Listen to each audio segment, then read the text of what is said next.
Pessoal, hoje, domingo, pela manhã, o governador Tarcísio, governador de São Paulo, foi até a Igreja Mundial do Poder de Deus.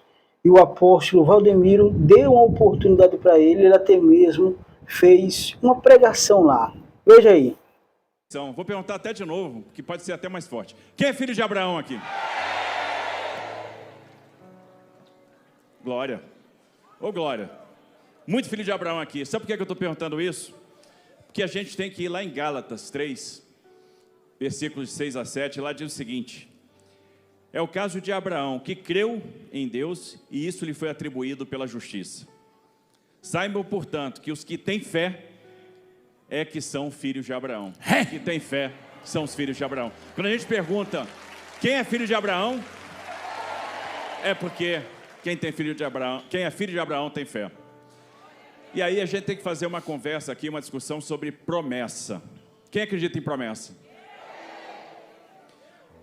E uma das coisas importantes para as promessas se cumprirem é a fé. É a fé. Veja Abraão. Abraão, que é o pai do povo de Deus, não por ser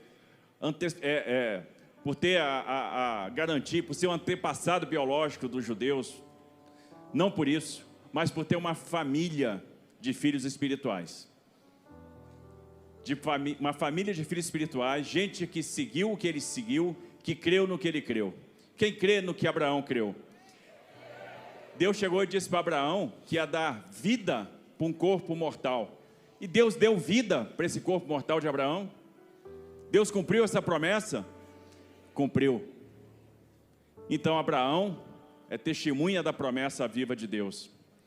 E ao longo do tempo, nas Escrituras, a gente vai ver muitos exemplos, né? Muitas vezes que Deus revelou as suas intenções por meio de alianças. Deus fez aliança com Noé. Deus fez aliança com Abraão. Deus fez aliança com Moisés. E Deus fez uma aliança com a humanidade por meio de Jesus. A principal aliança, aquela que nos garante a salvação, aquela que nos garante a vida eterna. Amém. Deus fez uma aliança com o apóstolo Valdemiro. Deus fez uma aliança com ele.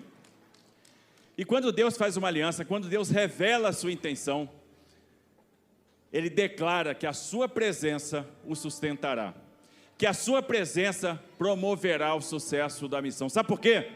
Porque Deus não abandona nenhum filho por fracasso. Apóstolo, a vida é difícil, né? O senhor é perseguido, o senhor sofre com injustiça. Tem gente aqui que sofre com injustiça, mas Deus não entrega filho nenhum por fracasso. Deus é contigo. Deus é contigo. Porque a promessa de Deus não é uma visão de futuro. A promessa de Deus é uma autorização para a gente chegar em algum lugar onde a gente não chegaria sem Ele. E para a promessa se cumprir, nós precisamos de três coisinhas. Três coisas. Dependência. Por que dependência? Porque nós somos dependentes da graça. Nós somos dependentes da misericórdia. A gente não consegue as coisas pelo mérito. A minha mãe me ensinou isso. O apóstolo falou aqui que Deus fez milagres na minha vida, fez mesmo, fez vários. Eu podia passar o dia todo contando milagre aqui. Verdade. Fez muito milagre na minha vida. E me ensinou muitas coisas. E a gente às vezes não tem noção do que é um joelho dobrado de uma mãe. Cadê as mães aqui? Nossa, tá cheio de mãe. Cadê as avós? Que é a mãe duas vezes. Tem bisavó aqui? É? Vou parar por aí. Tá vendo? Vou parar por aí. Minha mãe uma vez chegou para mim e disse assim: filho, tive um sonho. Sonhei que você ia entrar na Câmara dos Deputados. Aliás, comecei minha vida na Câmara na gestão de Eduardo. Mas ela disse assim: tive um sonho que você vai entrar na Câmara dos Deputados. Ele está certo, teve um sonho. Deus revelou isso para ela. Aí, tempos depois, abre o concurso para a Câmara dos Deputados. E ela diz: você tem que fazer esse concurso. Concurso de consultor legislativo. É duro ou não é, Eduardo? É duro?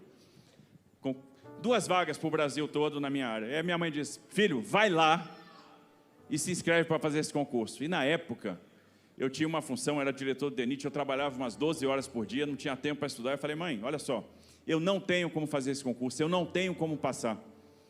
Como é que eu vou passar num concurso desse? Não tenho condição. E ela falou, você vai fazer porque Deus vai te abençoar. Mas eu falei, mãe, como é que Deus vai me abençoar? Deus abençoa quem tem merecimento, Deus abençoa quem está estudando várias horas por dia, não é meu caso, eu não tenho como estudar. Ela virou para mim e disse assim, você não entende nada das coisas de Deus. Deus vai te abençoar, Deus vai te dar a graça, não pelo seu merecimento, porque a graça vem da misericórdia. A graça vem da misericórdia. A graça está presente aqui, não é? Não está presente aqui? Como é que Paulo escreveu aos Efésios? Ele disse que aquele que desceu subiu acima de todos os céus para fazer todas as coisas. Deixou dons aos homens na medida da sua graça. Dons que estão presentes na igreja, porque Deus deu para a igreja os dons espirituais, que é o que mantém a unidade da igreja. Deus uns para apóstolos, outros para profetas, outros para evangelistas, outros para pastores e doutores.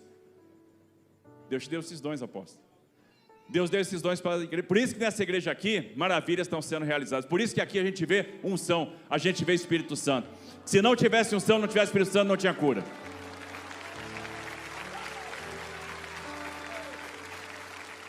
Então, para ter promessa realizada, primeira coisa, dependência. Nós somos dependentes da graça, nós somos dependentes da misericórdia. Segunda coisa, para ter a promessa realizada, obediência. Nós temos que ser obedientes.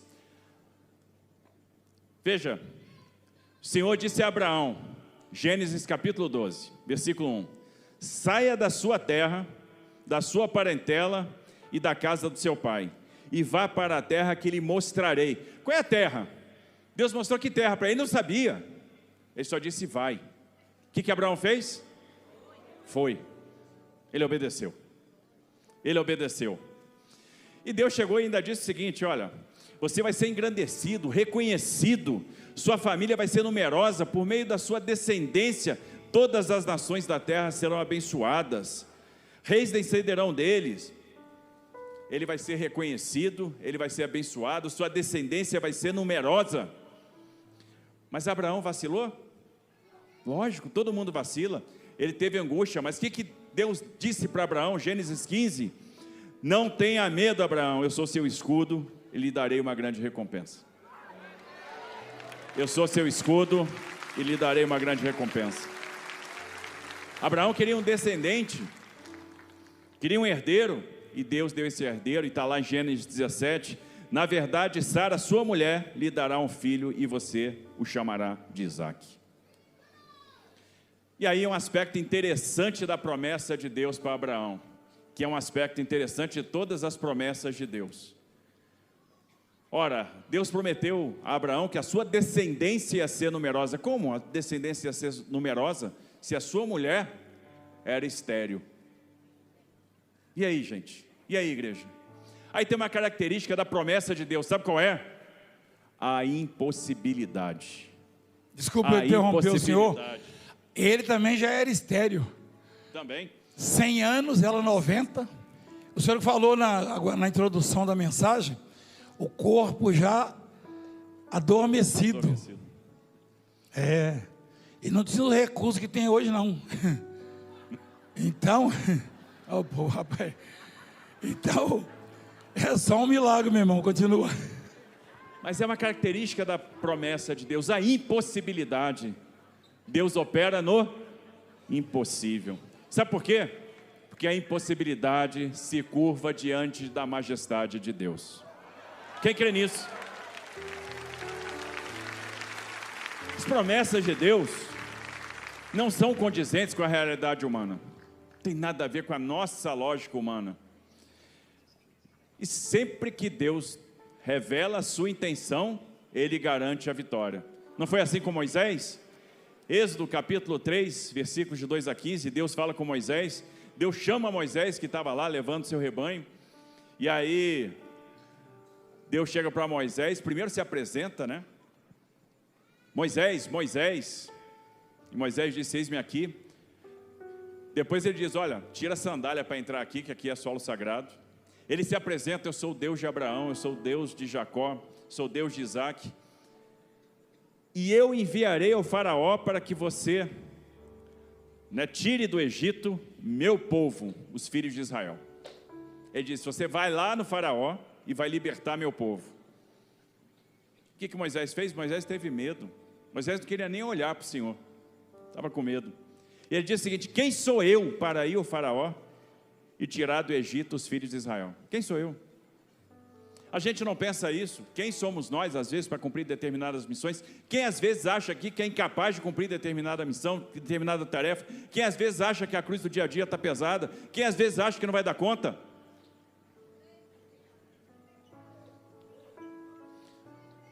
Aqui nós temos várias autoridades.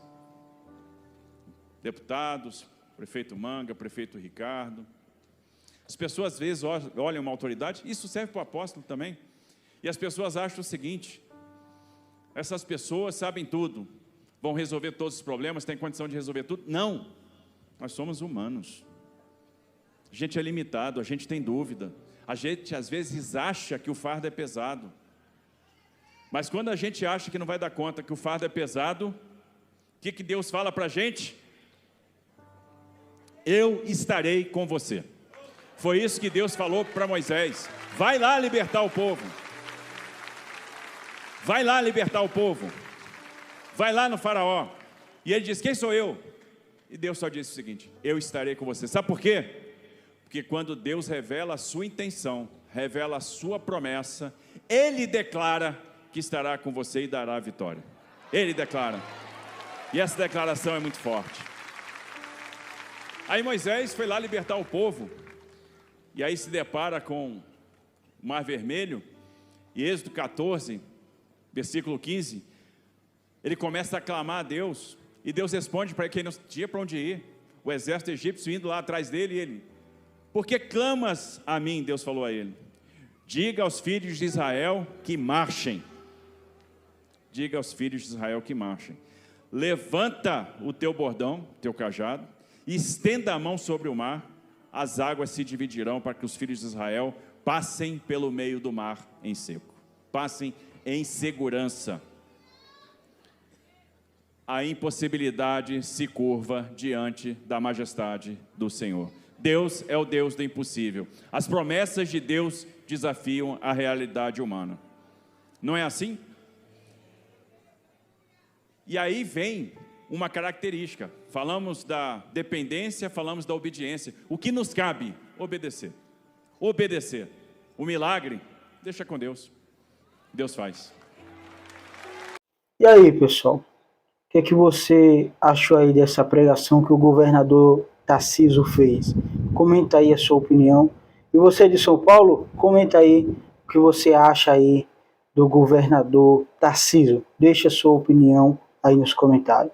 Eu gostaria de convidar a senhora ou o senhor para participar do meu canal de oração. Eu tenho um canal de oração, onde todos os dias eu posto oração lá. A gente entra ao vivo às 6 horas da noite. O link do canal vai estar no primeiro comentário aí, fixado. Vai lá, pessoal, vem orar e você vai ver Deus agir na sua vida. Não esquece do like, compartilhe.